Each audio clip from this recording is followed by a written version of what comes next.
ಬಿಡಿಸುವುದಕ್ಕೂ, ಚಚ್ಚಿ ಹೋದವರನ್ನ ಬಿಡುಗಡೆ ಮಾಡುವುದಕ್ಕೂ, ನೊಗಗಳನ್ನು ಮುರಿಯುವಂಥದ್ದು.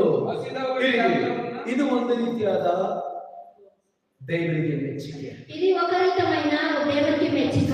ನೀವು ಡಿಸೆಂಬರ್ ಇಂದ ಇದುವರೆಗೆ ಏನ್ ಮಾಡಿದ್ರೆ ಇದೇ ಮಾಡಿರೋದು. సార్ మీరు డిసెంబర్ 1వ తారీఖు ఏం చేస్తారంటే ఇదే చేస్తారు.